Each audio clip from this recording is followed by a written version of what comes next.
طبیعت داغی نے انکار کئی لیکن عقل ورتوائی چې پدې کې ګټه ده فائدہ ده نو دا کس ماغه کار کوي یا ماغه شی استعمالی اگر کده خواہش اور مزاج خلاف مثلا مریض دے بیمار دے اغا ترخت دوائی طبعاً بدگنی پنهر خیټه د کریلی وبسخل د ځان وجل غني لیکن عقل مرستیا ته پکتلو سره دا خغني ځکه چې پدې کې شفا ده بلکې همدارنګ دا محبت ده مثلا رسول الله صلی الله علیه و آله وسلم حکم راشي چې دا کار وکړه او د والدینو او د اولاد حکم راشي چې دا کار مکوا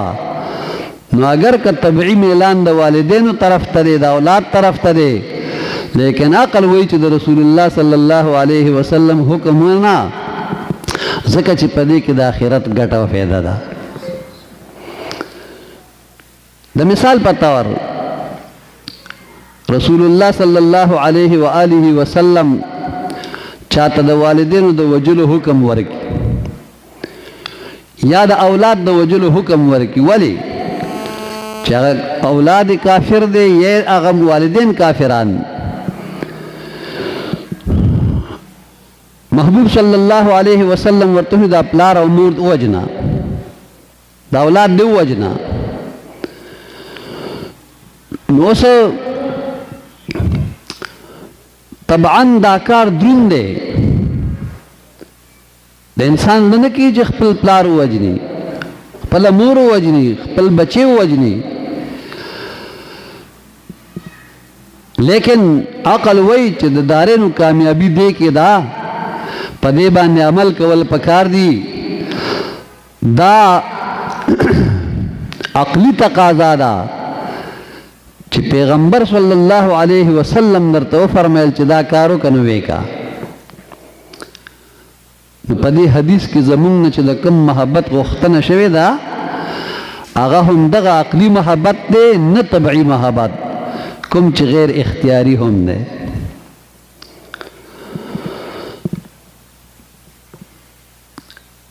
اوس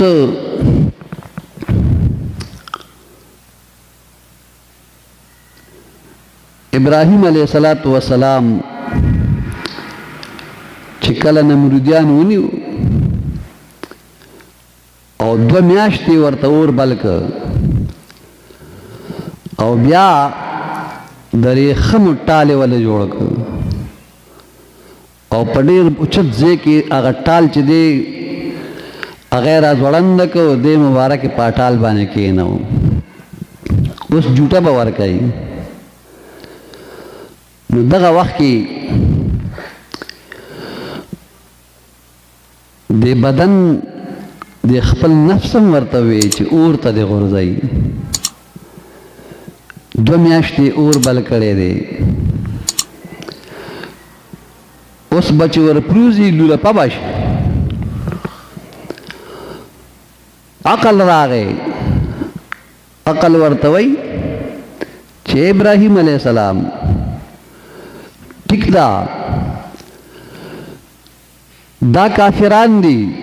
دا الله د رضا لپاره دي غورځي خو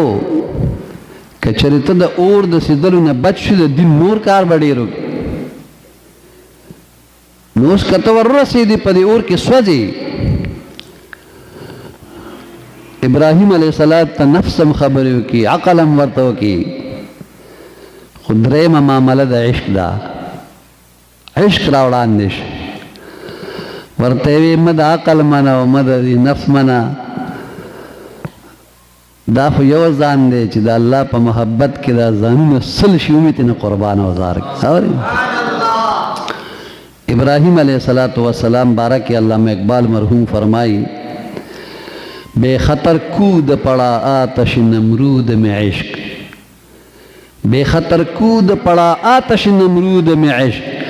عقل ہے محو تماشائے لب بام ابی ابراهیم علیہ السلام بے د خطرې نه زړه کې څه خطر رانلا د نمرود په اور کې ځان ورګزار کړ عقل ورته د بام په سر ګوته په خوله حیران ولاړو چې دا د لاسه کوي خدا د عشق معامله وه اوس چې مونږ خپل تقسیم ته رالو نو عقلی تقاضا دا ده په حدیث کې زمونږ نه چې د کوم محبت غوښتنه شوې ده هغه هم هغه عقلي محبت نه طبعي محبت کوم چې غیر اختیاري هم دی دریم نمبر قسم دی شرعي ایمانی محبت شرعي ایمانی محبت هغه دا دی چې هغه هم دلته مطلوب دی او هغه دا دی چې مرقات کې مولا علی قاری رحمت الله تعالی علیه فرمایي چې ایثار جمیع اغراض المحبوب علی اغراض غیره شرعی ایمانی محبت دیتا وای چې ایثار جمیع اغراض المحبوب علی اغراض غیره چې ترجیح ورکول دی جمیع اغراض المحبوب د محبوب آغا تمام اغراض و غرضونو تا پس باندې د نور خلقو په غرضونو باندې بس چې کاغه اولاد دی کاغه مور او پلار دی کاغه دوستان او احباب دی کاغه د دنیا په مخ باندې د هر رشتي والا کس دی خداغي د ټولو په اغراض باندې به د محبوب اغراض ترجیح ورکول دي ته شرعي ایمانی محبت وای